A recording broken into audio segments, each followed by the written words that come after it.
Info Hub. It's been a busy Friday. The first shipment of rice is packed and ready to go off to Mexico. Big improvements in mathematics performance as NGSA results announced. President David Granger to attend CARICOM meeting. Guyana set to benefit from OPEC fund. And Finance Minister wants the manufacturing and services sector to step up their game.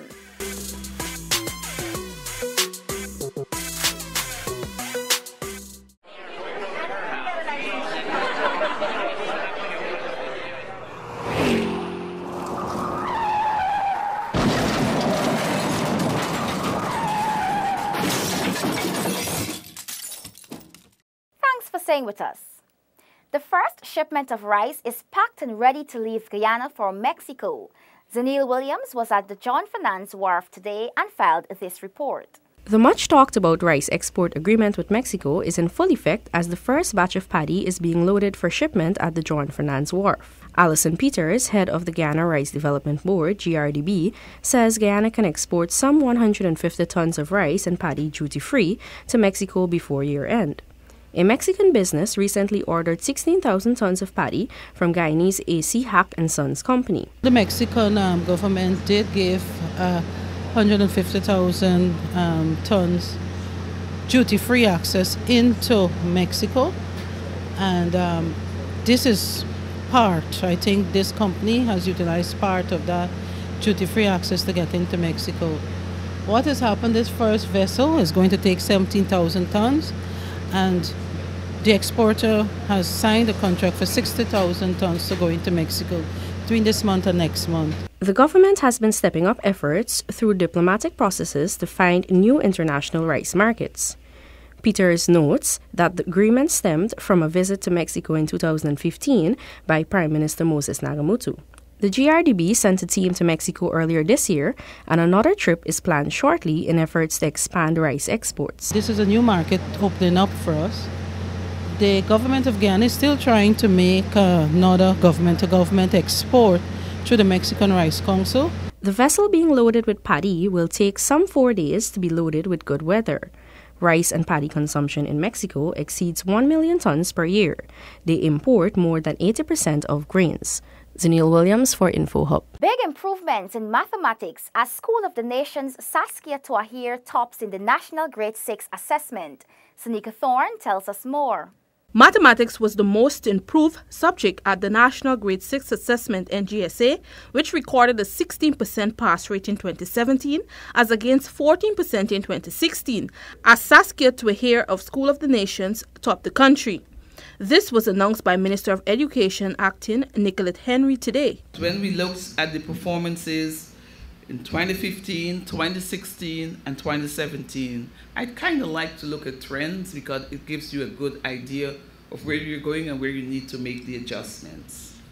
So, in the area of mathematics, in 2015, 37.49% of the students would have achieved 50 or more percent. Chief Executive Officer Marcel Hodson gives a breakdown of the improved performance, especially in the hinterland regions. We looked at 2016 last year in Region 1.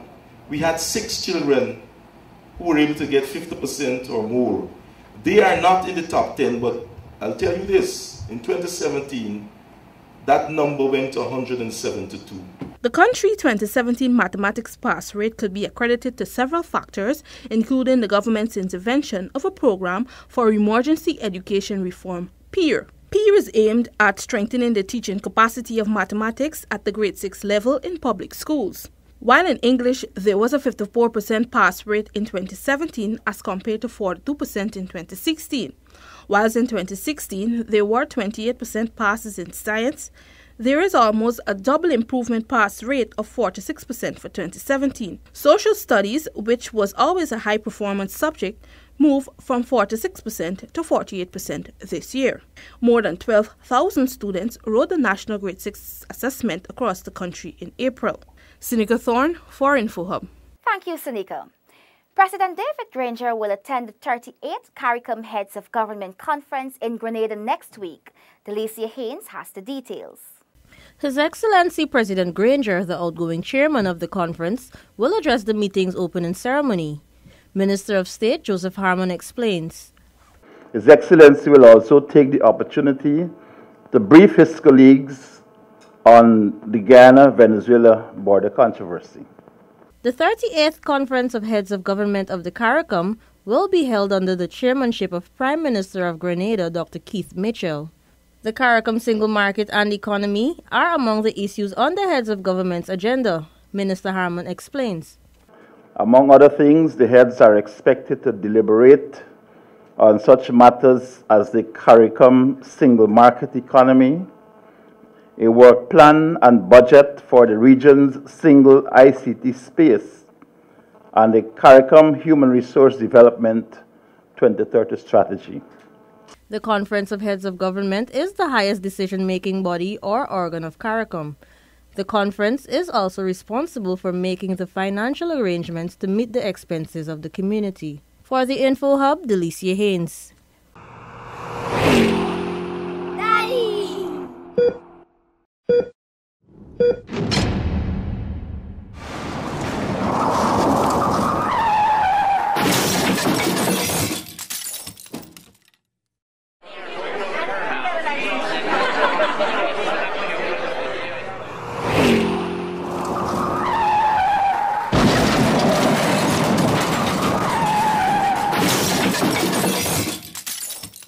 And now we tell you, Minister of Finance Winston Jordan has called for the private sector to be the engine of green growth.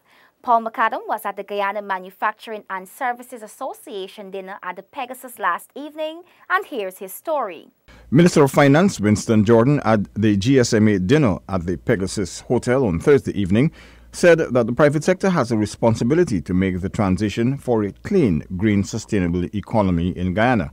He cites the examples of companies that face resource, labor, and infrastructure limitations. NGES Top Cement, a company plagued with water shortages, developed the world's most water-efficient method for making cement, in part by using air cooling rather than water cooling. Broad Group, a Chinese maker of air conditioners, taps waste heat from buildings to power its machines. Zhangjido Fishery Group, a Chinese aquaculture company, recycles uneaten fish feed to fertilize crops. Sekem, an Egyptian food producer, set itself the task of reclaiming desert land through organic farming. Minister Jordan wants the corporate sector to look beyond conventional business models, adapt similar thinking, and be innovative. Don't wait for the government to lead the way. You, the private sector, are the proverbial engine of growth.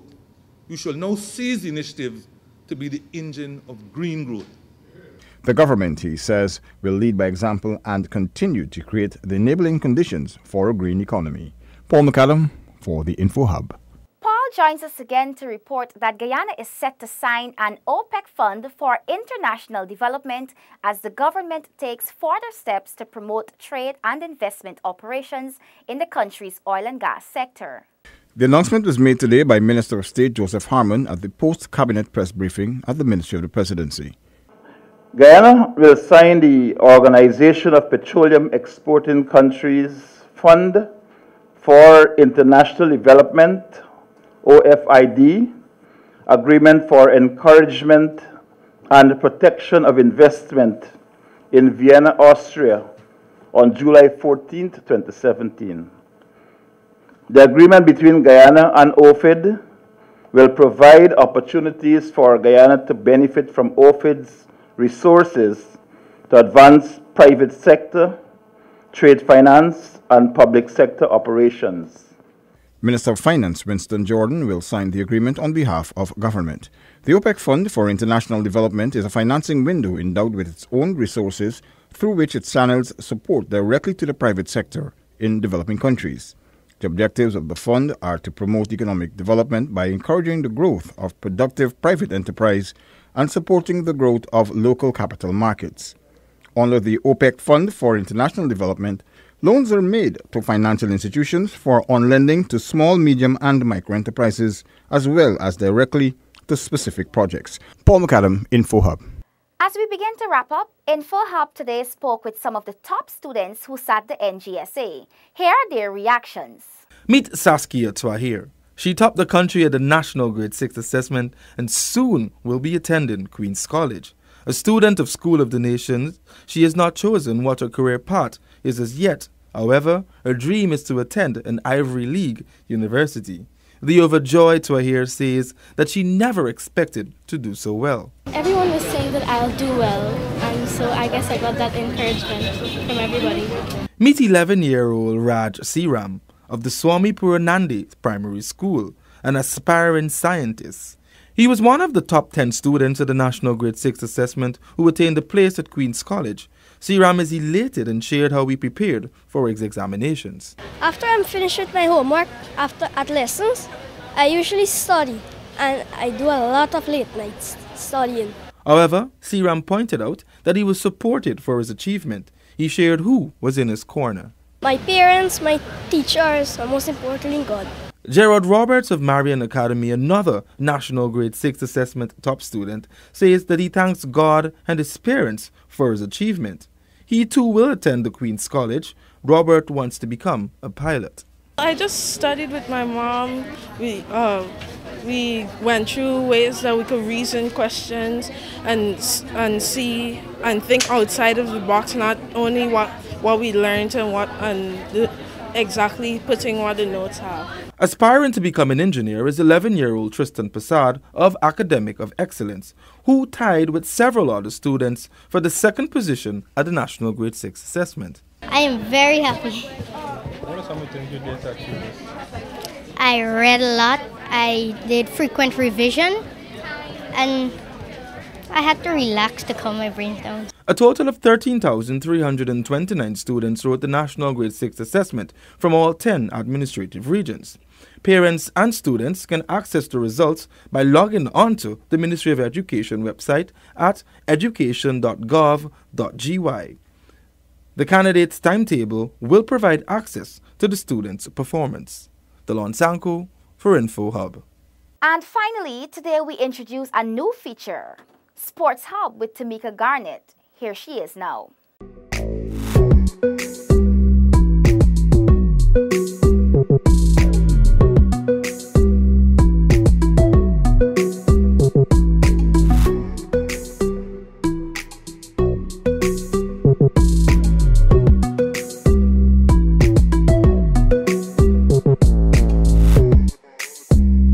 Welcome to our first installment of Sports Hub. In boxing, the Andrew Sixhead Lewis Novices Championships got off to an exciting start on Tuesday night and concluded last night at the National Gymnasium.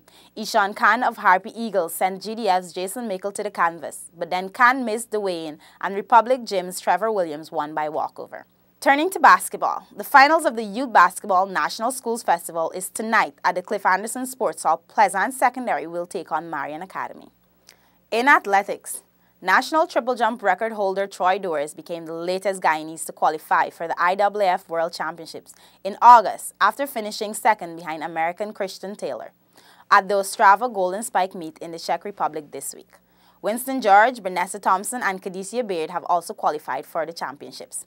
In rifle shooting news, Ransford Goodluck emerged winner of the June Spoon Shoot, which was held at the Timeri Ranges recently. And coming up this weekend, 22 races are on the cards at the South Dakota on Sunday for the National Race of Champions. Over 30 local players will chase titles in the Junior Caribbean Squash Championships, which starts on Sunday at the Georgetown Club and National Racket Center. The Athletics Association National Senior Championships runs off at the Lenoir track. This will be the first year that the top 3 athletes in each event will be awarded with both medals and cash prizes. And finally, the 7th annual Malta Supreme Cycle Meet will go down tomorrow in the National Park from 9 in the morning. 11 events are scheduled for all categories of riders. Have an enjoyable CARICOM weekend, and if you're heading up to the races, please do not speed and have a designated driver. Goodbye. We'll be back on Tuesday, but connect with us all weekend long on our website and social media for the latest news and information. We're also now on WhatsApp, so send a message to 608-4111 to get live updates. And enjoy the CARICOM Day holiday on Monday. Goodbye.